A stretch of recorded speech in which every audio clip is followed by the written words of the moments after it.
Today we're going to start chapter 3 and hopefully finish chapter 3 as well. Chapter 3 is when we actually start to talk about statics. So you may be wondering, what have we been doing these past couple of weeks? We've been reviewing. We've been reviewing prerequisites and hopefully mastering them so that we can now do a good job with the actual statics content in this class. So all the way back in week number 1, I mentioned that there is a fundamental statics equation that we are always going to use. It was the only equation that you would have to memorize. Does anybody remember that question? That equation? The summation of forces equals 0. Yep. The sum of your forces in a system equals 0. And why is that important, or how does this describe statics? Because a static system is a system that has no net acceleration. You may say, how is that related to this? Well, if you guys remember, there is a law called Newton's second law of motion, which says that the sum of forces in an enclosed system is equal to the rate of change of momentum with respect to time, right? And if you were to assume that your system is a constant mass, then you can rewrite that equation as the sum of forces equaling the mass of a system times its acceleration. Now, for a static system, the acceleration is 0. There is no acceleration. And if there is no acceleration, then my sum of forces simply equals mass times 0, which is just 0. So this will be the equation that we're going to use in this class. The sum of forces in a system equals 0. Now, this is a vector, right? We know that force is a vector. And what we're going to do is we're going to try to break down this vector into its components. Because when we're looking at the vector, right, if we're looking at a vector called sum of forces vector, I may need a different marker.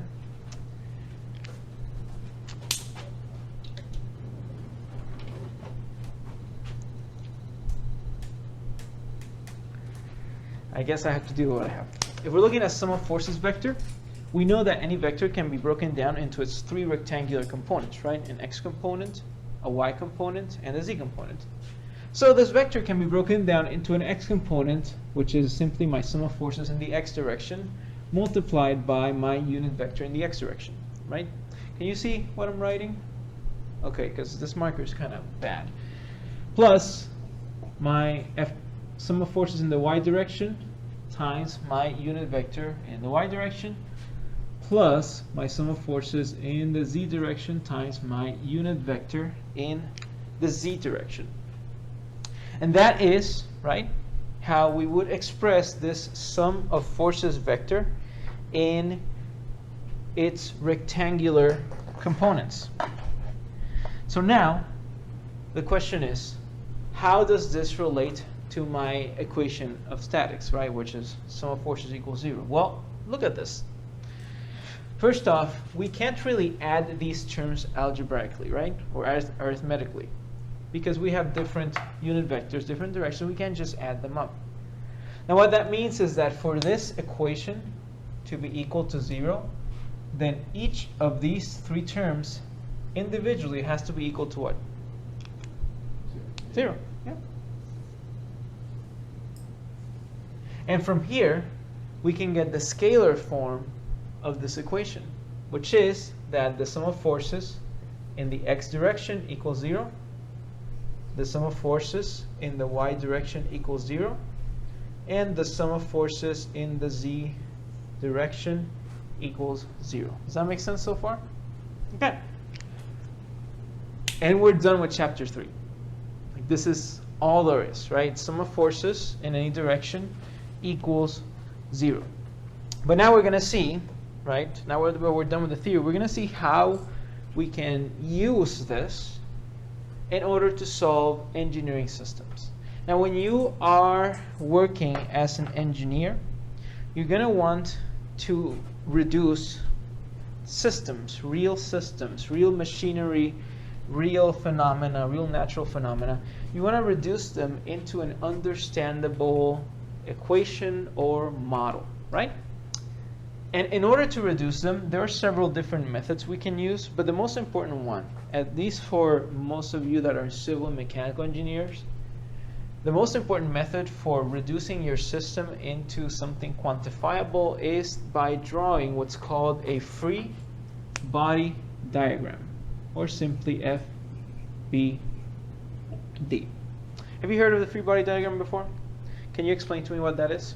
Sure. So you put like arrows where the forces are going and identify the angles between them, but you simplify it so there's not like all the complex objects that are typically in a problem. Okay. So to repeat what you said, because I'm going to use the audio from this microphone, you're saying that a free body diagram is simply a diagram where you include the forces acting on a system, right? Is that what you said? Okay. And that's essentially what it is. We're going to draw our system, and we're going to visualize the forces acting on this system as vectors. And that's why it was so important for us to understand vectors, right? Because we're going to now take real systems, and we're going to visualize them as vectors. So we're going to do a couple of simple examples, right, so that we can see how or what the procedure is for drawing a free body diagram. So let's look at one example from your book. Okay, I'm not really sure what number it is, but what I do know is that in this example, we are given a system of 3 strings that are supporting a block. We have the system. We have 3 cables that are supporting this block. Okay?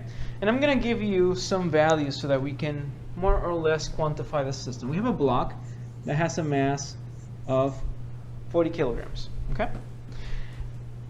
The block is supported by a cable that is connected to a ring, and 2 other cables are connected to the same ring. Now the string or the cable that's connected to the block is simply in the vertical direction. One of these cables in the horizontal direction, and the other is at an angle of 30 degrees. Now for our model, I'm going to identify different points in this system as A, B, C, and D. This is just to make our modeling a little bit easier. So we have this system, and now I would like for you to draw a free body diagram showing all the forces in the system. So what do we do? Do we just redraw everything and draw some little arrows to represent vectors? Not quite, right? When we have a system, our free body diagrams are typically drawn around bodies or around points. And normally we want our free body diagram to be as simple as possible, because the whole point of this diagram is to reduce all of our loads, reduce all of our system to terms that are easier to manage.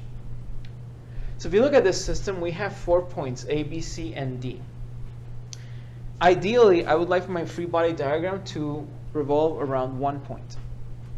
But which point? The point should be the point that allows me, right, to express all of the forces acting on this system. So if you look at this system, which of these 4 points do you think is in contact with all or at least most of the forces? A, okay. So we're going to draw our free body diagram around point A. So what do we have? We have our point A, and I'm going to set my point A at the origin. I have my x and my y axis, and then I need to consider the forces. So if you look at this system, we clearly have the weight of this block that is exerting a force downward, right? Now this block is connected to A through a cable. So essentially what we're looking at is a tensile force, right? And in which direction is this force vector pointing? Downward. Downward, right? Because the block is pulling the cable downward. So we have our first force vector for our free body diagram. I'm just going to call it force at C. Now when you draw your free body diagram, you want to identify as much as you can in it before you start solving the problem. In fact, I would say one of the recommendations I give my students is that in order for you to receive credit for your free body diagram, or at least full credit for your free body diagram, I should be able to solve the problem by just looking at it without having to look at the system or the questions. Okay? So if you want to know if your free body diagram is drawn well or not drawn well, you want to make sure that you have everything you need here to solve your problem. Does that make sense? So in this case, I have my force vector from A to C, but I have more information that may help me solve this system. What's that information? I have a mass. Okay? Is this the weight of the block? Why not? It's got to be mass times acceleration, which would be 9.81. You're saying that it has to be mass times acceleration. That's correct, right? My force is actually my mass multiplied by gravitational acceleration. Okay? So that's one of the force vectors in this system. Now let's look at a second force vector. For this system to be static, first off, our sum of forces have to be equal to 0. And that should at least give you a clue as to how to solve this system. Because if our sum of forces equals 0, and we have a force pointing downwards, we should have some force or some force component pointing in the opposite direction to balance it out. So if you look at this system, what other forces can you identify? AD. AD, and in which direction is AD? The negative x direction. Okay, so in the negative x direction, we have a vector which is my force from A to D. Do we have any other information that can help us find that force, at least now? Doesn't it No. lie along the x-axis? It lies along the x-axis, Okay, yes. So it'll only have I components in J. That's correct. It only lies along the x-axis, so it'll only have an I component. But I think as far as that goes, that's pretty much all we know about this force for now, right? And finally, we have our last force, which is our force from A to B. I'm just going to call it FB. Now remember, I mentioned that your free body diagram should have all the information you need to solve this problem. So is this an appropriate free body diagram? No, What's missing? the angle from A to B Okay, above the x-axis. that's correct. In addition to my vectors, or the magnitudes of my vectors, I need the directions. So here I'm given a point with 3 vectors.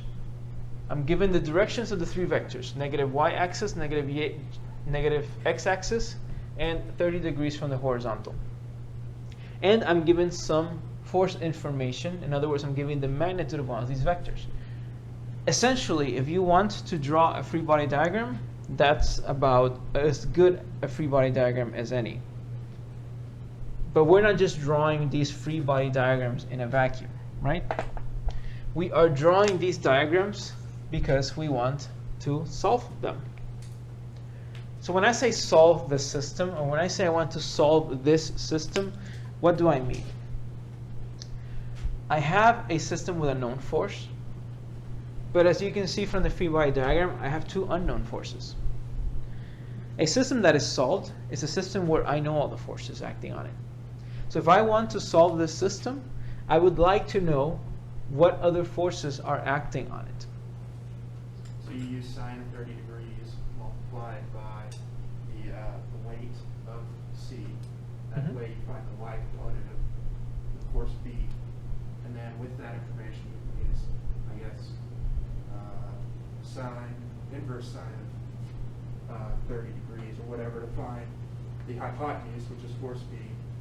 Cosine of 30. There you go. Which is, you find the x component of B, and then the opposite, the negative of that, the inverse of that would be force D. Yes. I'm not going to repeat everything you just said, but we are going to do it. Okay? So thank you, Micah, for basically solving this for us. And now we're going to solve it for our online students. Okay? Okay. So when I say solve the system, I want you to figure out what are the forces acting on it. And like Micah said, we have 1 known force, we have 2 unknown forces, but here's the thing. My system is static, right?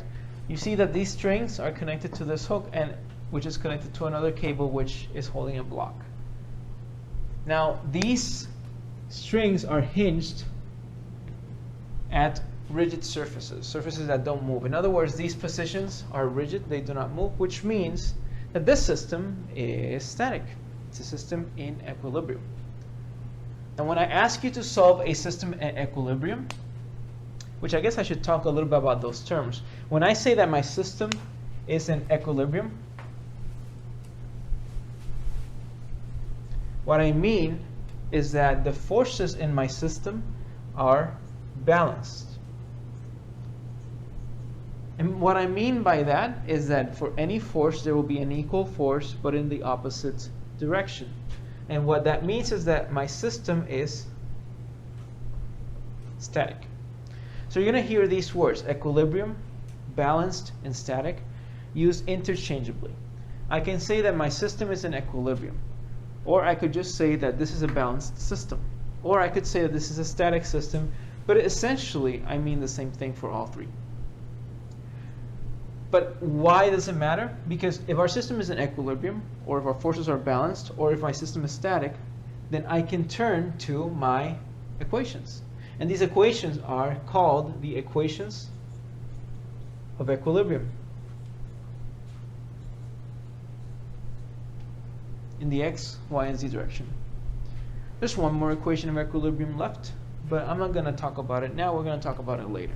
But for now, we'll look at the equations of equilibrium in the x, y, and z direction. So when I ask you to solve a system in equilibrium, the first thing you want to do as an engineer is to reduce that system into something that you can solve, into something that you can quantify. And that something is your free body diagram. So you're going to want to express all of your forces as vectors in your diagram. Now this is a simple problem because it's a two-dimensional problem, so we only need a two-dimensional diagram in the x and y direction. Once you draw your free body diagram, then you can apply your equations of equilibrium. There are three equations of equilibrium right now. Sum of forces equals 0 in the x direction, sum of forces in the y direction equals 0, and sum of forces in the z direction equals 0. Of these three equations, which ones are useful to us for this problem?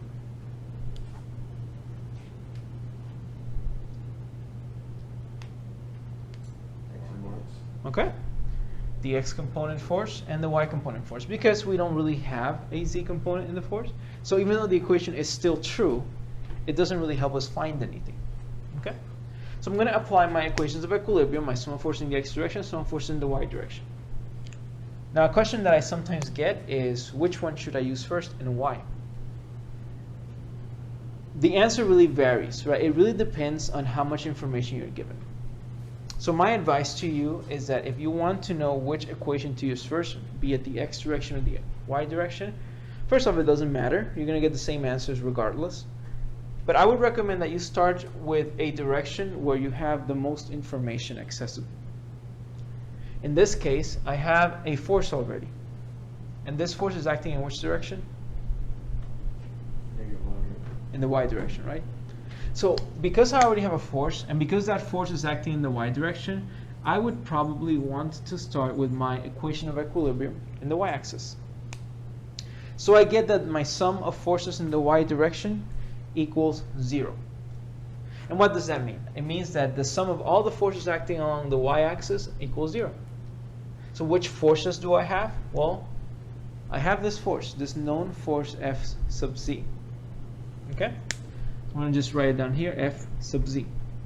Is that how I would write my force? What am I missing? Can you say it again? The negative sign, correct. Because the force is acting in the negative y direction.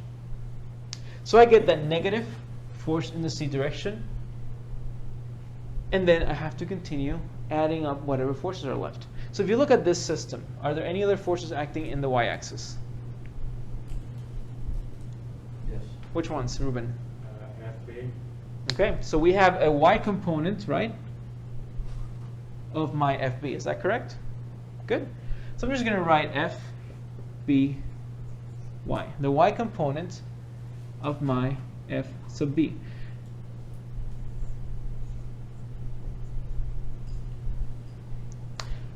Now, Ruben, when I get to this point, my free body diagram is everything that's not in blue. Okay? So you'll notice that when we solve problems on the board, I may add things. I may add additional vectors, additional notes. When it comes to the gist of it, the free body diagram is the vectors acting on my point. For now, because I want you to see how the vector components are related to the force vector, I'm just going to try to draw these right triangles. But in the future, you'll note that if we want to start drawing components, it's probably easier to just draw them along the axis, because we're going to start to deal with a different monster altogether called moment. But again, that's not now. That will be next week. So for now, we know that we have a force Fc in the negative direction, a force Fby. And in which direction is this force acting on? In the positive direction, right? If you look at this vector, notice that the y component is indeed positive. Are there any other forces acting in the y direction, Abby? No. Okay, so all of this equals what? 0. Good. And now let's see what we have. We have a force C, which is 40 kilograms times 9.81 meters per second squared. How much is 40 times 9.81?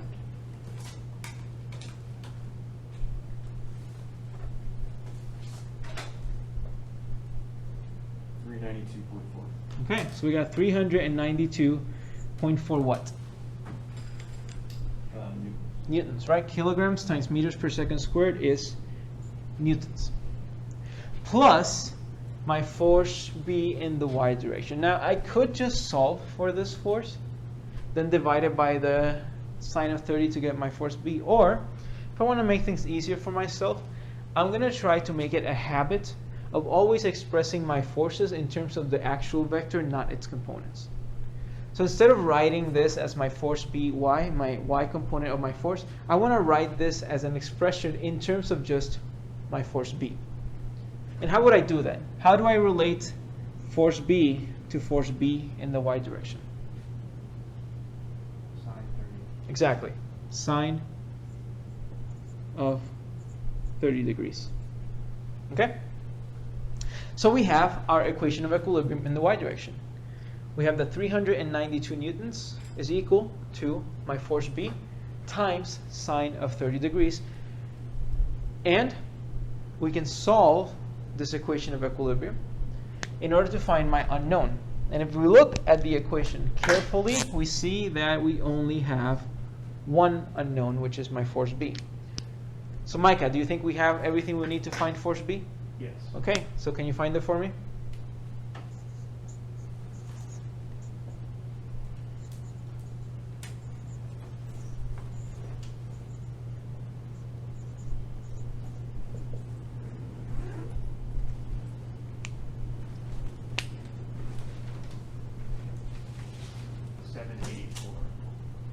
Units.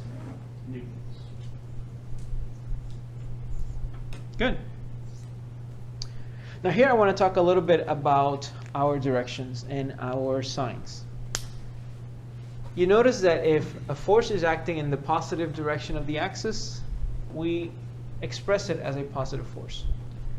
If a force is acting in the direction of the negative direction of the axis, in the direction of the negative direction, we express it with a negative sign.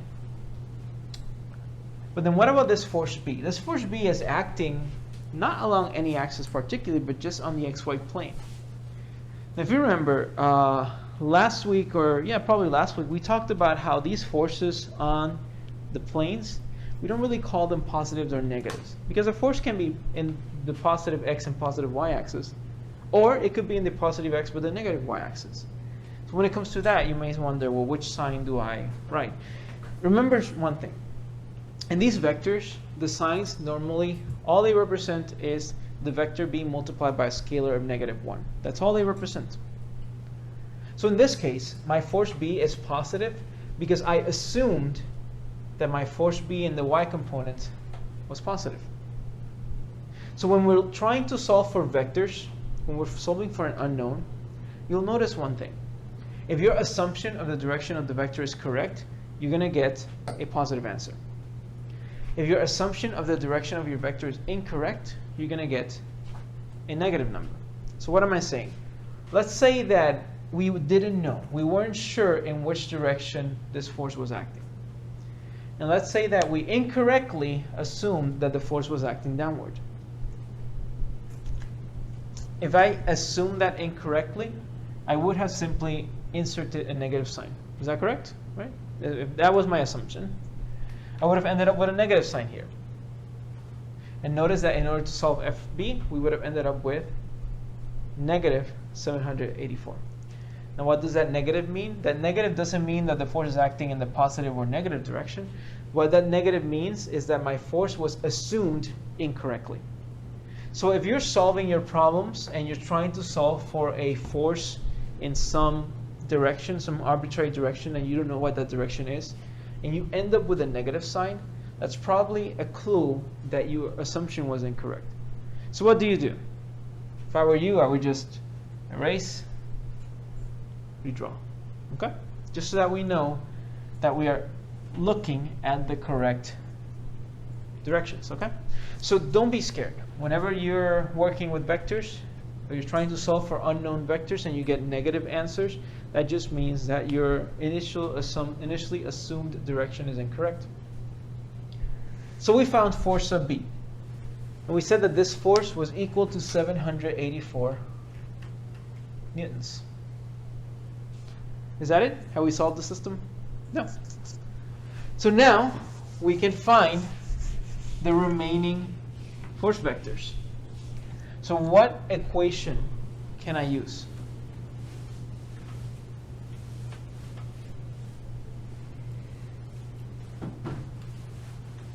Summation of forces in the x direction. Yep. My equation of equilibrium for my forces in the x direction. So my forces equals 0. So I look at my forces. I have what's clearly a force in the x direction, Fd. Is that it? What's missing? The x component of FB and the negative sign. There we go. Negative sign and the x component at B. Okay, so I have another force, which is simply the x component of my force B. Chris, if I want to express the x component of my force B, just in terms of this force, what would I write?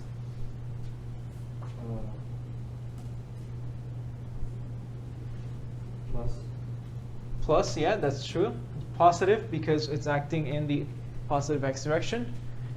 But that x component isn't really the force, the entire force. It's only a part of the force, a component of the force. How do I find that component?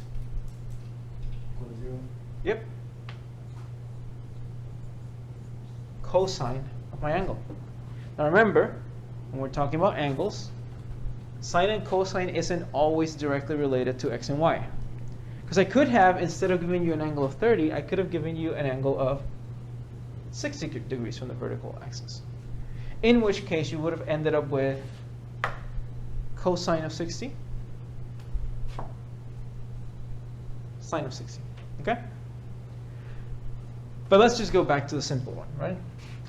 We know that my x component in my force B is simply FB times cosine of 30. And all this equals what, Nico? 0. Good. Do we know FB? So we only have one unknown, right? We have one unknown, which is f sub d. So can we solve for it? The answer is yes.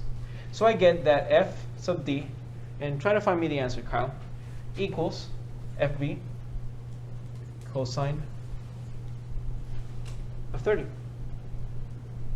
We know that f sub b, we already solved for it, is 784 newtons. We get 784 newtons cosine of 30.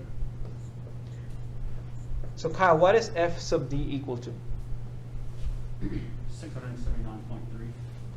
679.3 newtons. Can you confirm that number? Good? Okay, so we confirmed the number. Good. So we get that f sub d is equal to 679.3 newtons. So, do we know all the forces acting on the system? So far? Yeah. what we've done here is we've applied the equations of equilibrium to solve a simple three-force system. This is the heart of statics. It may not seem like it sometimes, but this is essentially what I'm going to ask you to do every day now until the end of the semester. Our systems are going to get more complicated, right? We're going to have forces acting at different points. Those distances are going to cost moments, right? We may have to turn to three-dimensional vectors, in which case we need to also include my sum of forces in the z direction. However, deep down, everything we're going to do in statics from now on is to solve balanced systems. Okay? Any questions before we move on? Yeah? Will we have to draw free body diagrams in our homework? Of course. Okay, so even if I'm a bad artist, I still have to draw it out. That's correct. Scan it in. Okay. Even if you're a bad artist, you still have to draw. I like the way you put it, and the answer is yes. Even if you are a bad artist, you still have to draw your free body diagram. You'll notice that in your engineering courses, there will be a strong emphasis in drawing free body diagrams, particularly if you're in civil, maybe mechanical. And again, we don't do this to bother you, but we do want you to be able to visualize your system in terms of force vectors. And the best way for us to see if you're able to visualize it is by looking at your free body diagram. And So- all it wouldn't need to include the blue arrows. It would just need to include the what's red and green on that one. Yeah, I think that would be good. Like I said, my criterion for free body diagrams is that I should be able to solve this problem without having to look at the original drawing. If you can do that, you should be good. Okay. You'll see that after you take this class, when you move up the world and take fluid mechanics with me, I'm not going to ask you to draw one, but you probably will anyway, just as you're solving your problems. And you will if I did my job right? If you got enough practice in statics. Now, I used a couple of different things here. I used a block, I drew cables, and I drew some hinges, right? So I do want to talk about these different elements that we're looking at. So I want to talk first about the elements that we use to connect one thing to another, one object to another. We've already seen these cables, right? And we can tell from these cables that if you pull on one cable, you exert a tension on it, and that tension just gets distributed all the way to the other side of the cable. Which means that if this block that I drew had a weight of, what was it, 392 newtons, that block exerted that weight of 392 newtons on the cable, and then the cable exerted a tension of 392 newtons on the ring. Which means that cables, all they do is they exert a tension. Okay? And it's equal at both sides. We have another type of element that we use sometimes in statics, and that is the spring. They may have already calculated spring constants before, but for those of you that don't remember, a spring is essentially a non-rigid object that has resistance to tension as well as compression.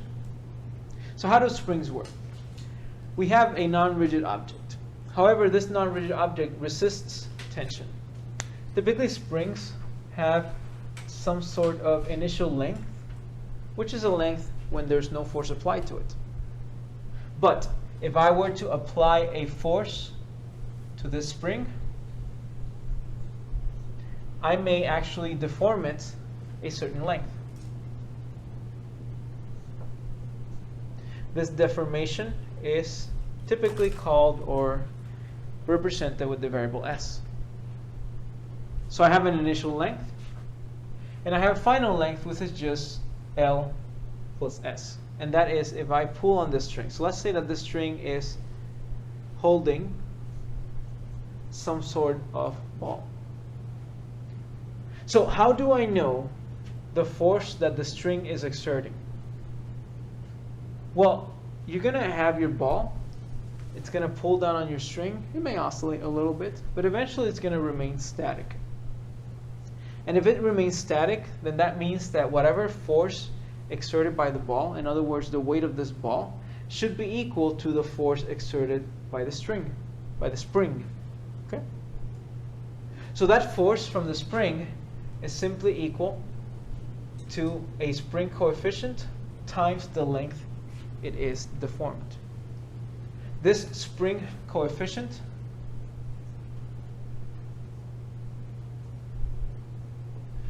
depends on the material and condition of the spring. And because this class is not a materials class, typically the spring coefficient will be given, or it will be the last thing I ask you to calculate. Okay? So you have a spring coefficient, and the force that the spring exerts is directly proportional to the length that you deform the spring. So that's springs. Now when we're looking at cables, there are different ways in which we can look at these cables. We can just have cables connected from one point to another, just like we had in our example. Or we can have cables connected through the use of pulleys. Essentially, a pulley, at least for this class, will be defined as a frictionless instrument that changes the direction of a pulley. Think, for example, like you're trying to use a pulley to lift a crate. The crate is exerting a force of its equal to its weight downward. You are exerting a force equal to whatever force you can exert in the diagonal direction. But through this cable, so through this pulley, the direction of the cable is changed, and therefore the direction of the tension is changed. And what does this mean for us? Whatever tension this cable is experiencing here at the crate will be the same tension that you, the user, are experiencing as well. Which means that right now, if this crate has a weight of Fw, what is the force that's acting on me? FW. Just Fw, that's correct. However, instead of acting downward, it's acting in the direction of the cable. So pulleys are these frictionless things, not even sure what to call them, things that change the direction of a cable. Any questions with pulleys and springs? No? So now let's talk about normal force.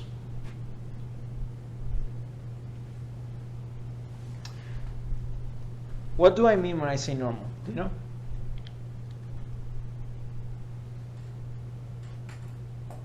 What's normal to the surface? And what does normal to the surface mean? Orthogonal. Orthogonal. What does orthogonal mean? Perpendicular. Kind of, yeah. So when we say normal, and I guess I'll explain this first by looking at 2 dimensions. If you have a line, right? In 2 dimensions, we say that a line that's at a right angle from it is perpendicular. In 3 dimensions, if you have an area, such as this board, I say that the marker is normal to the board if in every direction the marker has an angle of 90 degrees to the board. In other words, the marker is normal to the board if it is perpendicular to the board in every direction. So when I say something is normal or orthogonal to an area, what I mean is that in every direction the angle is a right angle. Okay? So the normal force is actually a reaction force. I'm standing here, I'm experiencing gravitational force, gravitational pull, yet I am not moving. Now my equations of equilibrium tell me that in order for me to not be moving, there needs to be a reactive force that's balancing out the gravitational force. Where is that reactive force coming from? I know that there's gravity and it's pulling me downward. So there should be a reaction force pushing upward. Where is it coming from? The floor, right? And that is what I call normal force. Normal force is the reactive force that typically comes from a surface in which an object is resting. So for example, if I were to have, oh, I did not draw that well. If I were to have a crate on an incline, we have a gravitational pull acting on the crate. I'm just going to call this Fw. And then I have a normal force. Now, we have an incline here. So I want you to think carefully about this. In which direction is the normal force acting on, based on how we just defined normal force? Perpendicular to the surface. Perpendicular to the surface? Okay. So we have a normal force. But now look at this system. Does this look like it's balanced? Notice that we have a vertical force. We have another vertical force counteracting it, but there's also an x component for this force. So how can this system be balanced? Coefficient of friction. Friction, right? We would have a frictional force counteracting it, but we'll get to that later, okay? What I do want you to learn from this is that normal force is always going to be normal or perpendicular, if it's in 2 dimensions, to a surface, okay? And it's a reactive force. It depends on how much force you are applying to it. In other words, the floor is not always applying the same normal force on me. It depends on how much I weigh, okay? Because of this, each one of us is experiencing different normal forces. Some of you are sitting with your feet on the floor, so some of you may be experiencing some normal force from the chair, some normal force from the floor, okay? So that's normal force, a reactive force, okay? Normally at this point in the lecture, I would go over problem F3.1, but I have a video already solving it. So if I already have a video solving it, you can just go over that video. So instead, let's look at a different problem. Let's look at F3-5. Okay. Now F3-5 is actually very similar. In fact, it's too similar. It's too similar to our problem that we just solved. However, this is good because it's going to give us numbers that we already know to expect. So let's go with problem F3-5. If you have your book, you can pull it up so you can see the figure more clearly. If not, you're going to have to make do with my drawing, which may or may not be good.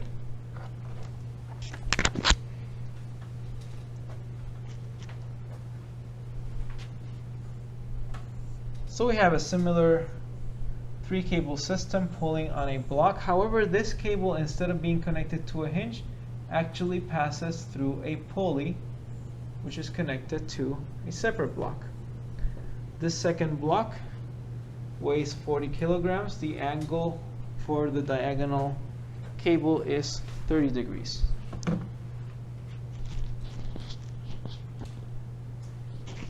So, my question to you would be, what are all the forces acting on the system? Again, we're looking at a 2-dimensional system. And I said, when we have these systems and we want to solve them, what was the first step? What was Micah trying to avoid doing? Draw a free body diagram. Drawing a free body diagram. So when you're doing your test, remember, don't be like Micah. Think. Oh, I draw them. I just burn them so that nobody sees how bad an artist I am. Well, don't burn them. Okay? So think of Micah. I think these mnemonic devices always help. You think of one of your partners or one of your classmates, and suddenly you know how to solve the problem. You draw a free body diagram.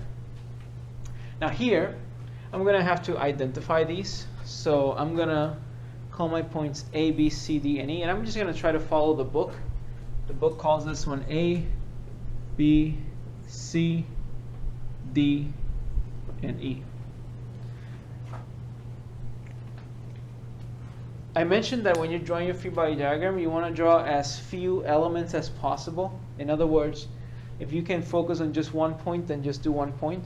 If you can focus on just one member of a system, just do that one member.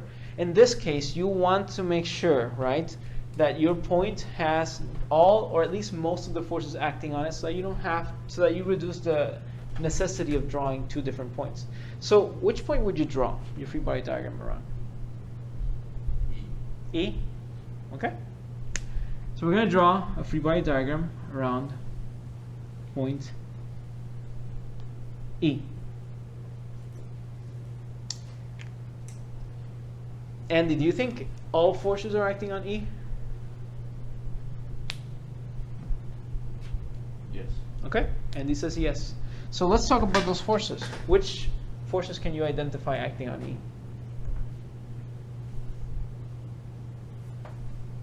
Force of EB, which is equivalent to the force of EC. Okay, you went straight to the tough one, right? The force in the direction of B, which is the same as the force from B to C. Because again, pulleys, all they do is change the direction of a cable, and cables have the same tension everywhere. Good. Is that all I need to identify this force? What am I missing? I'm asking you. Yeah. Okay. A or EA. But let's go back to this force. Is that all I need to identify this force B? No, you need 30 degrees. Okay, I need the direction as well. Now somebody else. Can somebody else give me other forces acting on point E? Ruben. E to A. All right, E to A. Do we know anything else about this force? No. Okay, I'll just call it force A. What else? E to D. Do we know anything about this force? No. Okay, I'll just call it F sub D. Do we know anything about any of these forces? Yes. What do we know? We know that force B is equivalent to force from B to C. And what is that force equal to? 40 kilograms times 9.8. Okay. Now we had already solved this before, right? How much was this? 300? 392. 392. There we go. 392. Thank you. So this is our free body diagram. These are the forces acting in the system, and look at this. We have identified all forces acting on the system. So now all we have to do after drawing the free body diagram is to apply the equations of equilibrium. Do we start in the x direction? Do we start in the y direction? Does it matter? The answer is no, it doesn't matter. In this case, actually, it really doesn't matter. Because no matter which direction we start in, we're still going to have to do a little bit of extra work. Okay? Mikhail, solve this problem with me. Do you want to start in the x direction or y direction? All right, let's start in the y direction. My force, sum of forces in the y direction equals what, Kyle? 0. 0, okay. Andy, which forces do I have acting in the y direction? Force A, force B cosine, sine 30.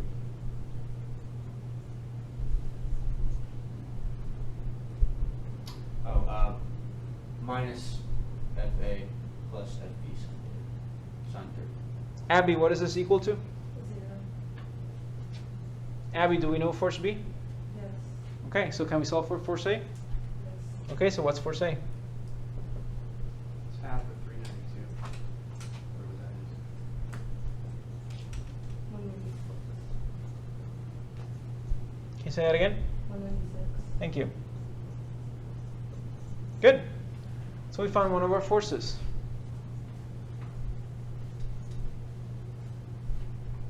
Can we get anything else out of the sum of forces in the y direction equation? Is there anything else we can figure out from this equation? No? Okay, so let's move on. Chris, what's the next step? We applied our equation of equilibrium in the y-axis. So what's next? On the x.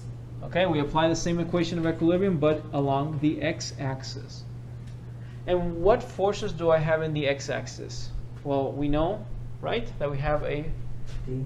FD. That's correct. Like this? Negative. There we go. Plus, we have the x component of my force B. And all of this equals 0. Correct. So we get that FD is simply equal to 392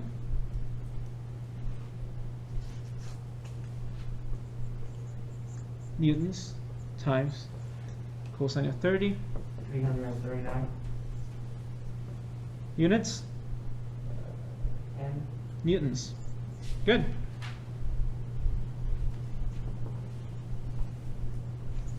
Have we solved this system? Yeah, we know all the forces acting on the system, so that's all we need to know. I could, in addition to this, I could also ask you to find the mass in A. We're not going to do it on the board, but Andy, if I ask you to find the mass of block A, what would that mass be? How would you find it? I would take the force that we found of A and divide that by the acceleration. Okay, so we get 196 divided by 9.81 meters per second squared, and that would give me the mass in kilograms. Any questions with this topic? No? We're already 50 minutes in to the class. Like I said, we're already pretty much done with the chapter. But before we finish, I'd like to look into three-dimensional forces, right? Because we've done a lot of two-dimensional examples. Perhaps it would be good for us to look into some 3D examples. The only difference between a three-dimensional system and a two-dimensional system from a statics perspective is that we would also have to include our force balance in the z direction. But other than that, the system should be solvable. So let's try to use the remaining 15 minutes to solve a three-dimensional system. This will be problem F3-10 from your book.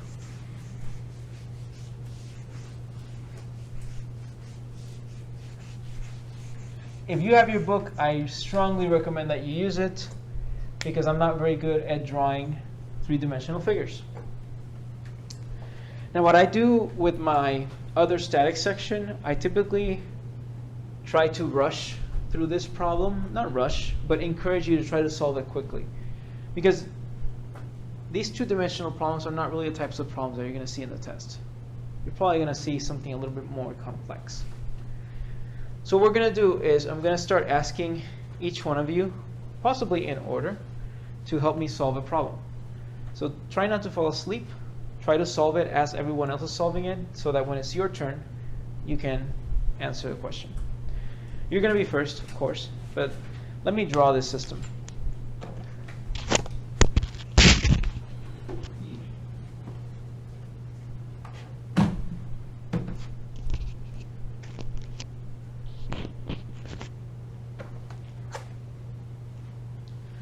So we have a three-dimensional system.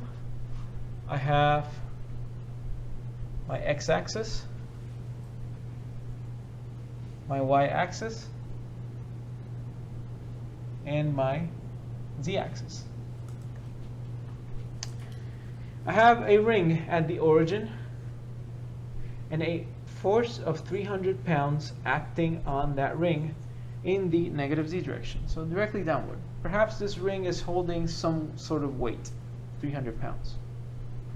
I have 3 cables connected to this ring. My first cable is directed along the x-axis and connects to a hinge at point B. My second cable is connected to a point D. And in order to identify the direction of that second cable, we are given coordinate direction angles. We have an angle of 45 degrees from the z-axis, an angle of 60 degrees from the y-axis, and an angle of 120 degrees from the x-axis. So it's already starting to look kind of messy. Finally, I have a cable that connects to a hinge at point C. And for this cable, we're not given coordinate direction angles. Instead, we're given a transverse and azimuth, right? We're given an angle of 60 degrees between the z. An angle of 60 degrees between the vector and the projection of that vector in the xy plane. We have 60 degrees. And we are told that this xy projection of the vector has an angle of 30 degrees between it and the y-axis. Again, you can use your book. It would be very helpful.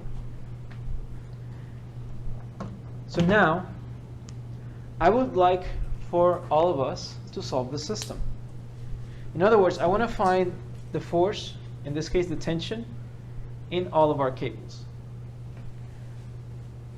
When you have a system such as this, the very first step, as we know, is to draw a free body diagram. Now, I think this should be somewhat easy, but I'm going to ask anyway. Andy, which point should you draw the free body diagram? A. A. Okay, so we start with A. I'm going to draw a free body diagram at point A. I'm going to draw my X, my Y, and my Z axis. And this is point A. Kyle, what's the first force you can identify?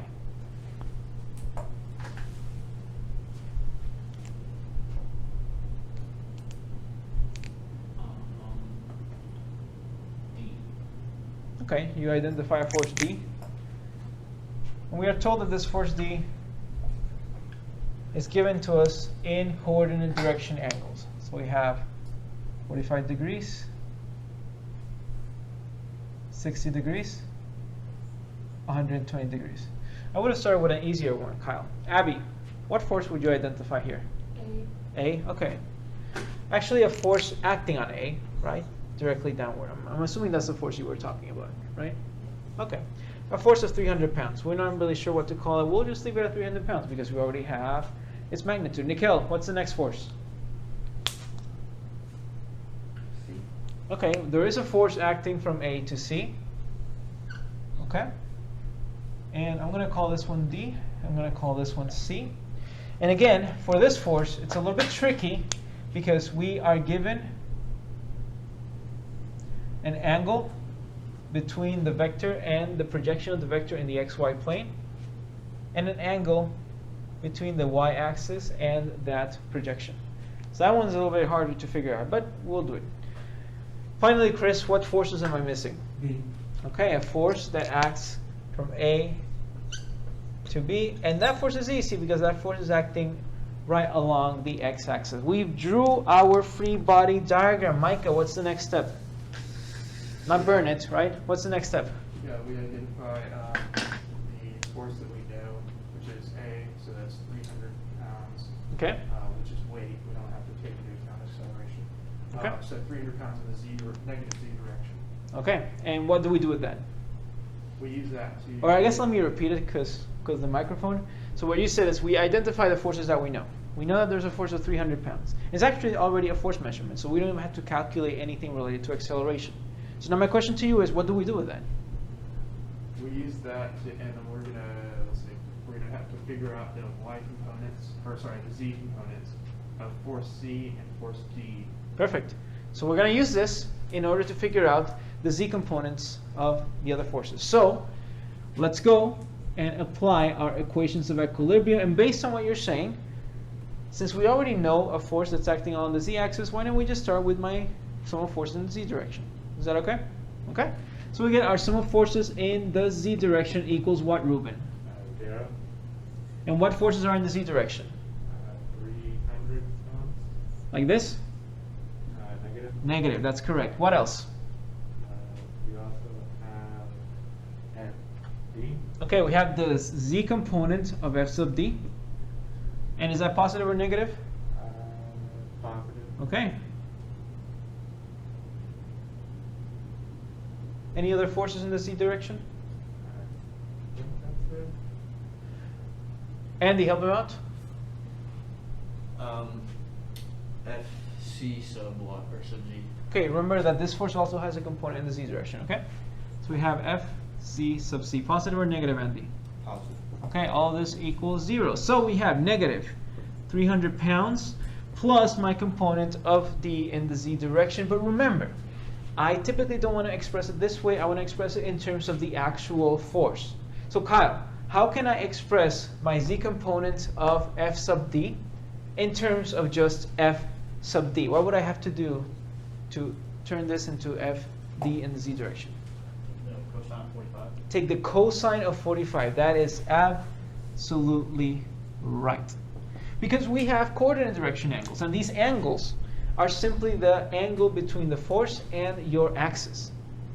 So if you have an angle of 45 degrees between the force and your axis, then you just have to take the cosine. Now remember, I mentioned, don't think of cosines as always x or always horizontal, and don't think of sines of always y or always vertical, because cosines and sines really have to do with being on the opposite or the adjacent side of an angle.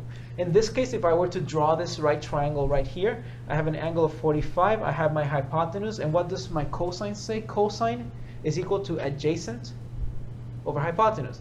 And my adjacent side just happens to be my z-axis. Does everybody understand why it's cosine of 45? Okay, good. So we get f sub d cosine of 45 plus f sub c in the z-axis. Abby, what is the z component of f sub c? Would it be sine of 60? Exactly, f sub c sine of 60 degrees. Because we have, once again, another right triangle, and sine is opposite over hypotenuse, so we have an angle of 60 degrees, and its opposite side is the z component. So that is absolutely right. How many equations do I have here? Just one equation. Nikhil, how many unknowns do I have in this equation?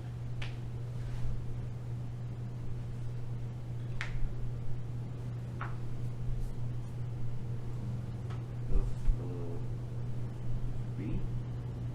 I have D, but also C. So I have two unknowns in this equation. One equation, two unknowns. Can I solve this, Chris? Not yet? Okay. So what would I do if I can't solve this? You're going to substitute it into another one. Okay. So Micah says we're going to have to do some substitution, right? And how would we do that substitution? We find the y, or the either the x or the y. Okay. We now turn to our x or our y component. That's absolutely right. So let's go ahead and do that. Ruben, do you think it's better if we turn to our x component or our y component? What component? So if we do the x component, notice that we're going to add a new unknown. So we're going to end up with two equations and three unknowns. But if we do the y component, how many forces do we have in the y direction? Andy? 2. Just two. And those are actually the two forces that we're trying to solve for. So if we do the y direction, we will actually end up with two equations, two unknowns. So we may actually solve it easier. Now again, you don't have to figure all this out at the beginning. Because what you're going to do is you're going to try the x direction, and you'll still figure out, okay, I need to do the y one. You can still end up with the same answer. And in the end, you're going to have three equations, three unknowns. But for this class, it's a little bit easier. We figure out which ones are going to give us the answer a little bit faster. Okay, so I'm going to go with my sum of forces in the y direction equals 0. Kyle, what forces are acting in the y direction? D and C. Okay, we have the y component of f sub d, the y component of f sub c. Are they both positive, Kyle? No. Okay, so, Sorry. Positive FC and then negative FD. okay, thank you. Positive fc, negative fd, and the sum of both components equals 0. Abby, what's the y component, or how would I find the y component of f sub d? Maybe negative f of d.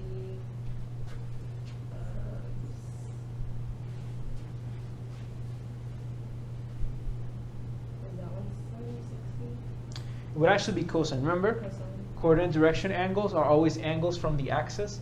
So here, if I were to draw this right triangle, I have an angle of 60, my y component. So it's actually cosine of 60. But good attempt. And I would congratulate you because you know that you have to insert a negative sign. Why does she have to insert a negative sign? Because notice that this angle is not an angle given to us from the positive y-axis. It's an angle given to us from the negative y-axis. So you'll see that once you take FD cosine 60, in order for this component to act along the negative y direction, we still need to insert a negative sign. For the x-axis, we'll see that it's actually not the case. But for the y-axis, we do need to insert a negative sign. Negative FD cosine 60.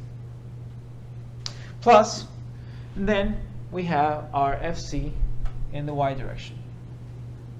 Nikhil, we have our FC. And we said that if we were to draw this right triangle with an angle of 60 degrees, that the opposite side would be your z component.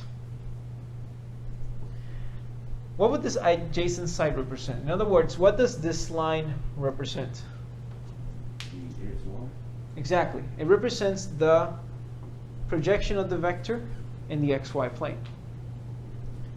Now, because this is a projection in the xy plane, that doesn't really tell me what I need to know when it comes to our y and x components.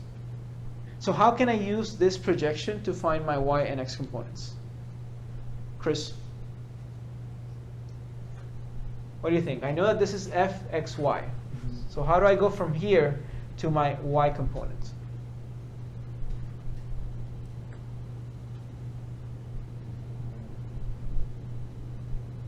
Just subtract that. Okay, so I'm going to draw the right triangle. Notice that I'm drawing this triangle now where I have an angle of 30, a hypotenuse of my fxy, and then my y component is this one. My x component is this one. So hopefully that drawing will help a little bit. How do I find the y component now?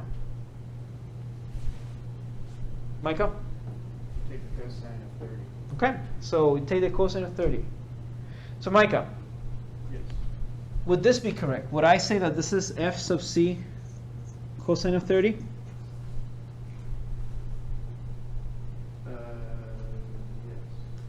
Ruben? You also have to add, well, that would be xy, fxy cosine. There we go. Remember, my y component is actually fxy cosine of 30. And fxy is f cosine of 60. So if I were to write all this in terms of f sub c, we would say fxy, which is f of c times cosine of 60,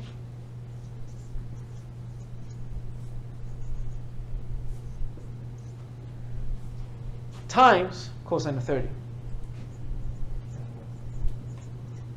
So it can get a little bit tricky here, right? Because we're dealing with multiple sets of right triangles. So the important thing is that you visualize everything from a geometric standpoint, right? You can see that y is fxy cosine 30. But fxy is actually fc cosine 60. So you're going to have to plug all of them in order for your equation to make sense. So we have what's essentially two equations and two unknowns. Can we solve this system of equations? Yeah. Now there are different ways to solve this system of equation. Of course, we can do substitution or we can write it down as a matrix. Now, from my experience teaching this class, it seems like students prefer substitution as a method. So let's just do that. Okay? If I want to use substitution to solve a system of two equations with two unknowns, I have to express, using one of these equations, I have to express one variable as a function of the other. And then I have to input that expression into the next equation. So because we started with z and then we went to y, I'm going to start with the z equation. In the z direction, my equation is negative 300 pounds plus f of d cosine 45 plus f of c sine 60 equals 0. I have another equation. F of d, negative f of d cosine 60 plus f of c cosine 60 cosine 30